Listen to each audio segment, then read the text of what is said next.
Bonjour à tous pour ce nouvel épisode de Pourquoi Padré. Aujourd'hui, une question d'Hervé.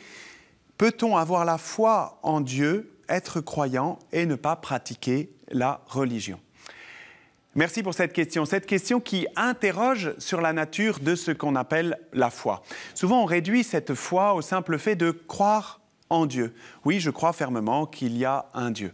Or, toute l'histoire du salut nous invite à comprendre la foi non comme la connaissance d'une information, Dieu existe, mais comme une alliance, comme une relation vivante. Le Christ nous dit dans l'Évangile « Je vous appelle mes amis ». Vivre sa foi, c'est vivre une amitié avec Dieu, une relation personnelle qui se tisse dans une histoire qui me dépasse, mais qui me rejoint. Autrement dit, dans la foi, je suis appelé à comprendre et à expérimenter l'amour inconditionnel de Dieu pour moi, qui désire me sauver, qui désire se donner à moi, qui veut me donner d'être heureux, c'est-à-dire saint dès aujourd'hui, qui veut me permettre d'avancer sur le chemin de la vie en se faisant ma nourriture, pain de la route dans l'Eucharistie. Donc votre question, Hervé, pourrait donc s'exprimer un peu autrement.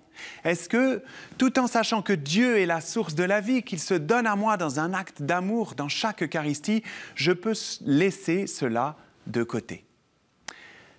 Il peut y avoir bien des raisons d'abandonner la pratique dominicale.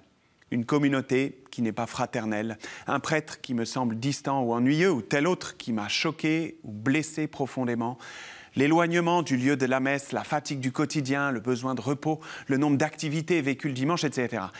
Il faut, il est vrai, parfois bien du courage pour aller vivre l'Eucharistie dans sa paroisse. Mais c'est là que se joue de manière privilégiée et irremplaçable la communion personnelle avec le Christ.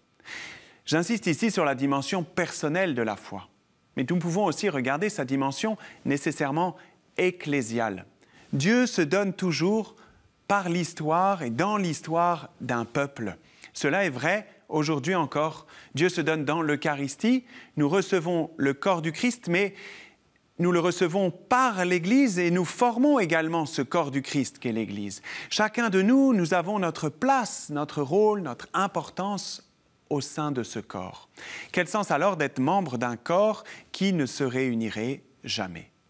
Je ne peux donc, cher Hervé, que vous inviter à essayer de retrouver cette grâce inouïe et incomparable de Dieu qui se donne dans le sacrement de l'Eucharistie.